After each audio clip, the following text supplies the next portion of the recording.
من الشیطان الرجیم بسم اللہ الرحمن الرحیم فذکر فما انت بنعمت ربک بکاہن ولا مجنون ام یقولون شاعر نتربص به ریب المنون قل تربصوا فإنی معکم من المتربصین ام تأمرهم احلامهم بهذا ام هم قوم طاغون ام یقولون تقولہ بل لا یؤمنون فلیأتوا بحدیث مثلہ ان کانوا صادقین ام خلقوا من غیر شیء ام هم الخالقون ام خلقوا السماوات والارض بل لا یوقنون ام عندهم خزائن ربک ام هم المسیطرون ام لهم سلم یستمعون فیہ فلیأتی مستمعہم بسلطان مبین صدق اللہ مولانا العظیم۔ حضرات، سورہ طور کے یہ دوسرے رکوع کی ابتدائی آیات ہیں۔ نبی کریم صلی اللہ علیہ وسلم کے مکی دور کے 5ویں سال سے تعلق رکھتی ہیں۔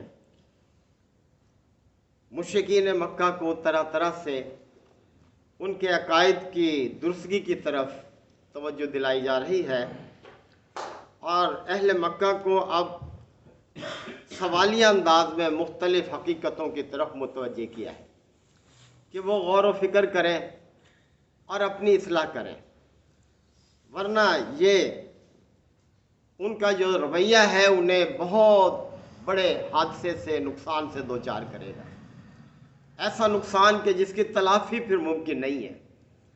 یعنی یہ دنیا کا دور تو ایک بڑا مختصر سا دور ہے، اور اس کی بنیاد پر ایک لامتناہی دور ہے، یعنی جو کبھی ختم ہونے والا نہیں ہے۔ لہذا اپنے آپ کو ان غلط کاموں میں مصروف رکھ کے اس ابدی زندگی کو برباد نہ کریں، یہی عقل مندی کا تقاضا ہے، اور بڑی پر حقیقت باتیں ہیں جن کی طرف اللہ تعالیٰ نے توجہ دلائی ہے کہ جن کو جھٹلایا نہیں جا سکتا۔ تو فرمایا جا رہا ہے کہ یہ لوگ فذکر، ان کو نصیحت کرتے رہیے۔ اے نبی صلی اللہ علیہ وسلم، آپ کا کام یہی ہے، آپ کی ذمہ داری اتنی ہے کہ لوگوں کو نصیحت کریں۔ مان لے ٹھیک ہے، نہیں مانتا نہ مانے، آپ پر اس کی ذمہ داری نہیں ہے۔ فما انت بنعمت ربک بکاہن، اور آپ اپنے رب کی نعمت کی بنیاد پر کاہن نہیں ہیں، ولا مجنون، اور نہ ہی مجنون ہیں۔ یعنی یہ لوگ کتنی بے عقلی کا مظاہرہ کر رہے ہیں کہ آپ کو کاہن، مجنون، شاعر، طرح طرح کی بے تکی باتیں جو ہے کرتے ہیں آپ سے متعلق۔ حالانکہ ذرا غور کریں آپ کی ذات پر کہ آپ تو ایک انتہائی حکیم ہستی ہیں۔ آپ دیکھ لیں کہ وہ واقعہ جو حجر اسود کی تنصیب کا ہے وہ نبوت سے پہلے کا واقعہ ہے، یعنی جب آپ کی عمر مبارک 35 برس تھی جب یہ واقعہ پیش آیا، اور سب نے آپ کے فیصلے کو قبول کیا۔ یعنی یہ مقام اور مرتبہ آپ کو پہلے سے حاصل تھا کہ لوگ آپ کو صادق اور امین اور اپنے معاشرے کا سب سے اعلیٰ انسان سمجھتے تھے، اور آپ نے جو فیصلہ کیا اس کے آگے سب نے گردنیں جھکا دیں۔ تو فرمایا کہ اے نبی صلی اللہ علیہ وسلم، آپ ان کو نصیحت کرتے رہیے، اور آپ اپنے رب کے فضل کی بنیاد پر، اس کی نعمت کی وجہ سے نہ کاہن ہے نہ مجنون ہے۔ کاہن جوتشیوں کو کہتے ہیں جو فالگیری کرتے ہیں، جو ستاروں کا علم جاننے کا دعویٰ کرتے ہیں، لوگوں کی قسمتیں بتاتے ہیں، اور مجنون جو عقل سے فارغ ہو، یعنی جو دیوانہ لوگ ہوتے ہیں۔ تو آپ کے بارے میں ایسی باتیں جو آپ سے میل ہی نہیں کھاتی، زمین آسمان کا فرق ہے، دیکھو ان کی عقلوں کو کیا ہو گیا۔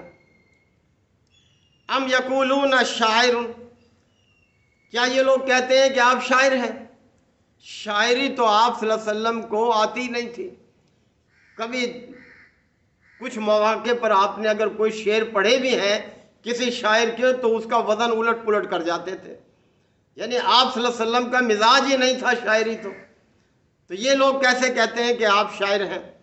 نتربص، ہم انتظار کر رہے ہیں، بھی ان لوگوں کے انجام کا، ریب المنون، اور یہ کس طرح سے شک میں مبتلا ہیں، کس طرح سے غلط فہمیوں کا شکار ہیں، کیسی کیسی باتیں کر رہے ہیں۔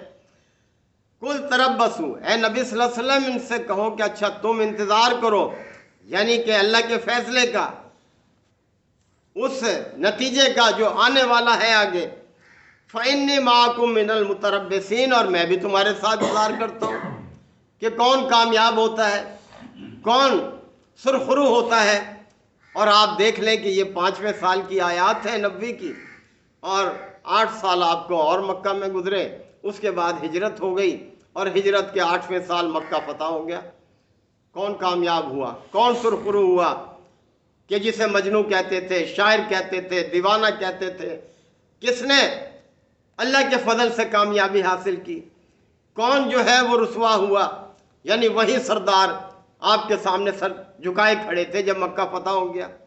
تو فرمایا جا رہا ہے کہ اے نبی صلی اللہ علیہ وسلم کل، آپ فرما دیں تربصوا، تم بھی انتظار کرو، فَإِنِّي مَعَكُم مِّنَ الْمُتَرَبِّصِينَ، میں بھی تمہارے ساتھ انتظار کرتا ہوں، اور دیکھتے ہیں نتیجہ کیا نکلتا ہے۔ ام تامرہم احلامہم بہذا، کیا ان کی عقلیں ان کو اسی بات کا حکم دیتی ہیں؟ ان کی عقلیں ان کو یہی بے تکی باتیں سجاتی ہیں کہ ایک انتہائی دانا شخص کے لیے، ایک انتہائی اعلیٰ ظرف اور اخلاق والے شخص کے لیے اس قسم کی باتیں منسوب کریں؟ کیا ان کی عقلیں اسی معیار کی ہیں؟ ذرا سوچو تو صحیح۔ ام ہم قوم طاغون، یا یہ لوگ حد سے گزرے ہوئے ہیں، سرکشی اختیار کیے ہوئے ہیں، یعنی کون غلط ہے کون صحیح ہے، ذرا سوچو تو صحیح۔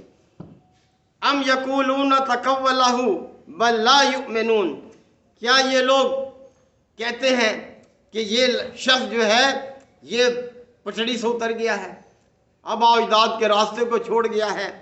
حقیقت میں یہ ہے، یہ ایسی باتیں اس لیے کرتے ہیں کہ لا یؤمنون، یہ ایمان نہیں لانا چاہتے، یعنی باپ دادا کے راستے کو چھوڑنا نہیں چاہتے، وہی ان کو عزیز ہے، اور ایک خدا کی خدائی کو قبول نہیں کرنا چاہتے۔ یہ سینکڑوں معبود جو خانہ کعبہ میں انہوں نے سجا رکھے ہیں، یہ انہی کے گرویدہ رہنا چاہتے ہیں۔ یہ ہے اصل وجہ کہ آپ پر یہ ایمان نہیں لاتے، آپ کی دعوت کو نہیں مان رہے، حقیقت یہ ہے۔ فَلْيَأْتُوا بِحَدِيثٍ مِثْلِهِ، بس اے نبی صلی اللہ علیہ وسلم ان سے کہو کہ اچھا اس جیسا کلام تم ذرا لے کر تو آؤ۔ تم اس کلام کو کہتے ہو کہ اس شخص نے خود گھڑ لیا ہے، کہیں سے سن کے آتا ہے۔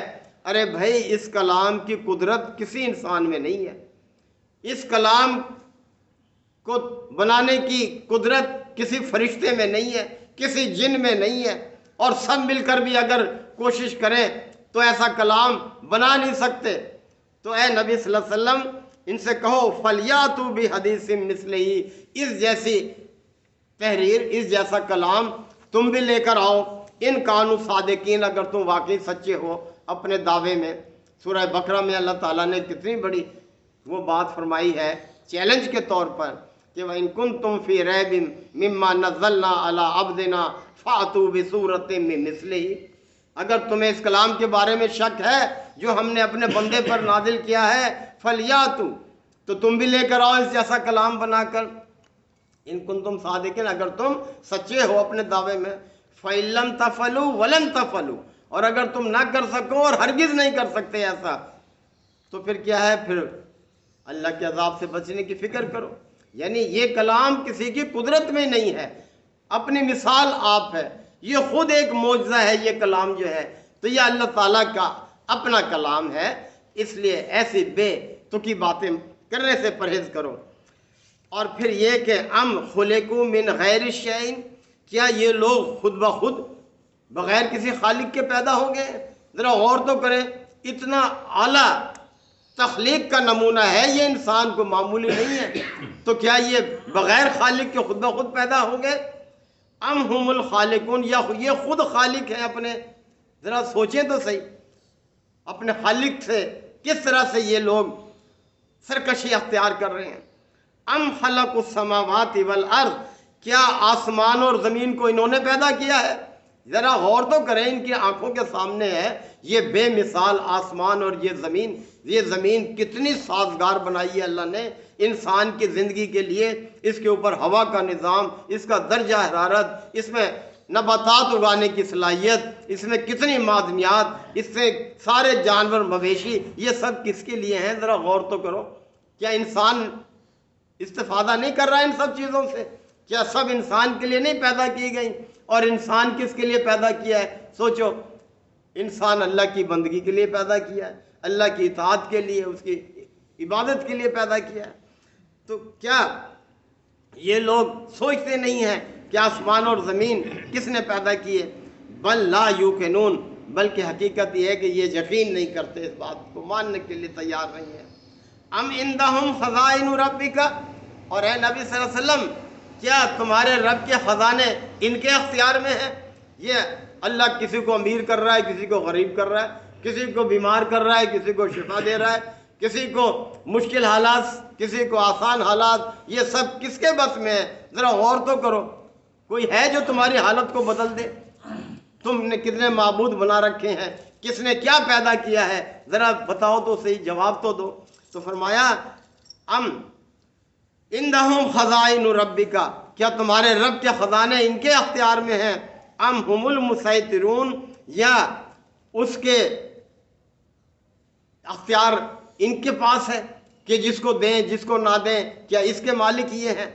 ام لہم سلم یستمعون فی، کیا ان کے پاس کوئی ایسی سیڑھی ہے کہ جس پر چڑھ کر یہ آسمان کی غیب کی خبریں جو ہیں اس کے سن لیتے ہوں اور یہ دعوے کرتے ہیں؟ فلیاتی مستمعہم بسلطان مبین، پس لائیں کوئی دلیل اپنی، اس کی کوئی واضح سلطان مبین، کوئی واضح سند لے کر آئیں کہ انہوں نے آسمان سے کوئی غیب کی باتیں سن لی ہیں اور یہ سچ کہہ رہے ہیں، اور پیغمبر جو ہے نعوذ باللہ وہ جھوٹ کہہ رہا ہے۔ کوئی ایسی دلیل لے کر آئیں۔ اور پھر ایک ام لہ البنات ولکم البنون، کیا ان کے لیے تو بیٹے اور اللہ کے لیے بیٹیاں؟ یہ بھی بڑی بے تکی بات کرتے تھے، فرشتوں کو اللہ کی بیٹیاں قرار دیتے تھے، یعنی اپنے لیے بیٹیاں ناپسند ہیں اور اللہ کے لیے بیٹیاں پسند کرتے ہیں، اپنے لیے بیٹے پسند کرتے ہیں۔ تو یہ بھی ان کی اپنی خود ہی اختراع ہے۔ فرمایا ام لہ البنات وَلَكُمُ الْبَنُونَ، کیا اس ذات کے لیے تو بیٹیاں اور تمہارے لیے ہوں بیٹے؟ تو اس طرح سے یہ باتیں جو کرتے تھے اللہ نے جھنجھوڑا ہے ان کو، کس طرح سے توجہ دلائی ہے، اور آئندہ اسی قسم کے رویے کے لوگوں کے لیے بھی ہے۔ یہ باتیں ذرا سوچیں، غور کریں۔ تو محترم بھائیوں، اللہ نے جو چیز نازل کی ہے وہی حق ہے، وہ کائنات کا خالق ہے، مالک ہے، فرما روا ہے، اور جس طرح اب پیدا کیا ہے دوبارہ پیدا کرے گا، پوری قدرت رکھتا ہے۔ جو اس چیز کو نہیں مانتا وہ بڑے نقصان سے دوچار ہوگا، اپنا نقصان کرے گا، اور اس طرح سے پیدا کرے گا کہ پھر موت نہیں ہے، پھر ہمیشہ کے لیے پیدا کرے گا۔ لہذا اس زندگی کی فکر ہونی چاہیے، اس کی تیاری ہونی چاہیے۔ ہم روزمرہ دیکھ رہے ہیں ہمارے ساتھی جا بھی رہے ہیں، نئے لوگ آ بھی رہے ہیں، اور یہ سلسلہ نہ جانے کب تک اللہ تعالیٰ نے جاری رکھنا ہے۔ اللہ تعالیٰ ہم سب کو سمجھنے کے عمل کی توفیق عطا فرمائے۔ وآخر دعوانا الحمدللہ رب العالمین۔ الحمدللہ وکفا وسلام علی عبادہ الذین اصطفیٰ۔ ربنا آتنا فی الدنیا حسنہ وفی الآخرۃ حسنہ وقنا عذاب النار وادخلنا الجنۃ مع الابرار یا عزیز یا غفار یا رب العالمین۔ اللہم انک عفو کریم تحب العفو فاعف عنا۔ اللہم من احییتہ منا فاحیہ علی الاسلام ومن توفیتہ منا فتوفہ علی الایمان۔ یا شافی الامراض اشف مرضانا ومرضى المسلمین، یا قاضی الحاجات اقض حاجاتنا وحاجات المسلمین۔ اے پروردگار، ہمارے ساتھی حاجی صاحب کی اہلیہ محترمہ کی مغفرت فرما، یا اللہ ان کے درجات کو بلند فرما، یا اللہ ان کی نیکیوں کو قبول فرما، ان کی خطاؤں سے درگزر فرما، یا اللہ ان کے پسماندگان کو صبر جمیل عطا فرما، ان کے بچوں کو ان کے لیے صدقہ جاریہ بنا، یا اللہ ہمیں بھی اپنے اس وقت کی تیاری کی توفیق عطا فرما۔ ہمارے بھی جو دوست احباب بزرگ اس دنیا سے رخصت ہو گئے، یا اللہ ان سب کی مغفرت فرما، ان کے درجات کو بلند فرما۔ ربنا تقبل منا انک انت السمیع العلیم وتب علینا انک انت التواب الرحیم۔ صلی اللہ تعالی علی خیر خلقہ محمد وآلہ وصحبہ اجمعین۔